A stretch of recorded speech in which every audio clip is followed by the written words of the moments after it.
ভাষার জন্য শহীদ হয়েছিলেন। পৃথিবীর একটি মাত্র দেশ, একটি মাত্র ভাষার জন্য যারা প্রাণ দিয়েছিল সেটি হচ্ছে বাংলাদেশ।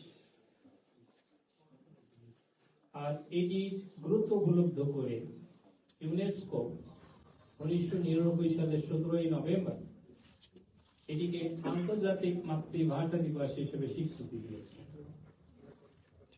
এই জন্য 2000 সাল থেকে এই দিবসটি শুধু ভাষা দিবস নয়, আন্তর্জাতিক মাতৃভাষা দিবস হিসেবে পৃথিবীর বিভিন্ন দেশে প্রতিপালন হচ্ছে। পৃথিবীর প্রায় 4000 ভাষার প্রতি শ্রদ্ধা জানাতেই এই দিবসটি পালন করা হচ্ছে। বাংলাদেশেও একটি ভাষা ইনস্টিটিউট গড়ে তোলা হয়েছে, যাতে সকল ভাষা সংরক্ষণ করা যায়, সেই জন্য কাজ করে যাচ্ছে। আজকে আমরা দেশ থেকে অনেক দূরে অবস্থান করেও এই দিনটিকে আমরা পালন করতে পারছি। এই জন্য আপনারা যারা কষ্ট করে এখানে উপস্থিত হয়েছেন, আপনাদের সবাইকে আন্তরিক শুভেচ্ছা জানাচ্ছি। শুধু ভাষা দিবস নয়, তার পরবর্তীতে 1971 আমাদের অনেকেই শহীদ হয়েছেন দেশের স্বাধীনতার জন্য। 2024 জুলাই অনেকেই শহীদ হয়েছেন একটি নতুন বাংলাদেশ গড়ার জন্য। উদ্দেশ্য একটি শোষণ বঞ্চনা মুক্ত একটি দেশ গঠন করা। আমরা পেরেছি সেই দেশ গঠন করতে। নতুন সরকার এসে আমরা আশাবাদী যে আমরা একটি ভালো বাংলাদেশ, শোষণ মুক্ত বাংলাদেশ, একটি ন্যায় বিচারের বাংলাদেশ দেখতে পাবো। এখানে আমাদের কিছু দায়িত্ব আছে, আমরা আমাদের দায়িত্ব কতটুকু পালন করছি। এই জন্যই আমি আপনাদেরকে আজকে ভাষা দিবসের, যদিও ভাষা দিবস, তবু আমরা কি করতে পারি সেটি নিয়ে কিছু কথা বলতে চাই।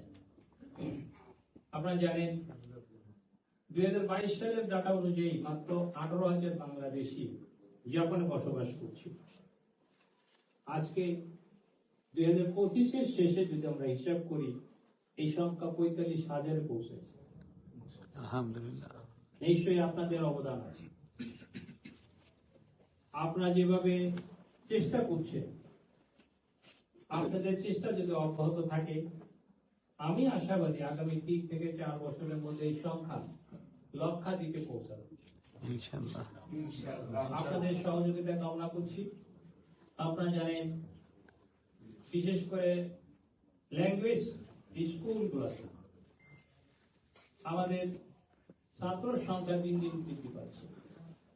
গত বছর যেখানে প্রায় 5,500 বাংলাদেশি বিভিন্ন ল্যাঙ্গুয়েজ ইনস্টিটিউটে ভাষা শিক্ষার জন্য এসছে, এবার এই সংখ্যা যতটা বুঝতে পারছি, এই সংখ্যা 10 থেকে 12,000 বা তারও বেশি হতে পারে। এটি নিশ্চয়ই একটি পজিটিভ দিক। এই জন্য আপনারাই কাজ করছেন। অনেক বাংলাদেশি যারা যদিও এটিকে বিজনেস হিসেবে নিয়েছে, আমি মনে করি বিজনেস হিসেবে নিলেও অন্যদিকে বাংলাদেশিদের উপকার করছে। কারণ বাংলাদেশ জাপানের মতো জায়গায় এসে সেটেল হওয়া, ভাষা শিক্ষার পরে চাকরি পাওয়ার সুযোগ, এটা সব দেশে নাই। এখানে এই সুযোগটা আছে। সেজন্য আমি মনে করি যারা এটার পিছনে শ্রম দিচ্ছে, কাজ করছে বিজনেস হিসেবে হলেও, আমি তাদেরকে স্বাগত জানাই এবং তাদের কাছে আজকে আমরা সহযোগিতা করতে চাই এবং করে যাচ্ছি। আপনারা জানেন, জাপান প্রায় 16টি সেক্টরে স্কিল ওয়ার্কার SSW প্রোগ্রামে এবং TITP প্রোগ্রামে তারা লোকজন নিচ্ছে। বাংলাদেশে এখন এই সেক্টরগুলোতে লোক পাঠানোর জন্য অনেক প্রাইভেট সেক্টর এগিয়ে এসছে। তারা প্রাইভেট স্কুল করেছে ভাষা শিক্ষার জন্য, তারা তৈরি করেছে ল্যাঙ্গুয়েজ ট্রেনিং ইনস্টিটিউট তৈরি করেছে, যাতে ট্রেনিং দিয়ে জাপানের মতো জায়গায় তারা পাঠাতে পারে এবং এই সংখ্যা দিন দিন বৃদ্ধি পাচ্ছে। আমরা গ্রাজুয়েলি যেগুলো আসার জন্য SSW-তে আসার জন্য যে টেস্ট, সেই টেস্ট যাতে বাংলাদেশে হয় সেই জন্য আমরা চেষ্টা করে যাচ্ছি। ইতিমধ্যে আমরা 6টি সেক্টরের পরীক্ষা বাংলাদেশে দেওয়ার অনুমতি পেয়েছি। আপনারা বাকি সেক্টর গুলোতে যাতে আস্তে আস্তে পাই, সেই জন্য আমরা চেষ্টা চালাচ্ছি। আশা করি ভবিষ্যতে আমরা এগুলো পাবো।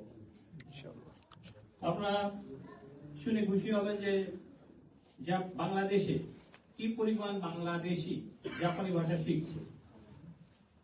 গত বছর জুলাই মাসে জেএলপিটি টেস্ট এটি দেওয়ার জন্য আমরা সিট সংখ্যা বৃদ্ধি করে, জাপান ফাউন্ডেশনের সাথে কথা বলে সিট সংখ্যা বৃদ্ধি করে 13,000 করেছিলাম। ডিসেম্বর সময় এসে দেখি 13,000 হচ্ছে না, এটি বৃদ্ধি করে 18,000 করা হয়েছে। বছরে দুবার টেস্ট হয়। এখন দেখা যাচ্ছে যে 18,000 হচ্ছে না।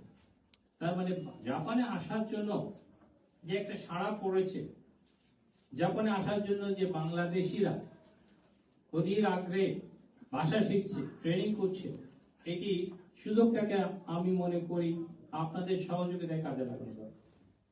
যার যেখানে সুযোগ আছে, যদি কোনো কোম্পানির সঙ্গে আপনার যোগাযোগ থাকে, যদি কোনো কুমিয়ার সঙ্গে আপনাদের যোগাযোগ থাকে, তাদেরকে আপনারা অফার করতে পারে যে বাংলাদেশ আর আগের মতো নাই।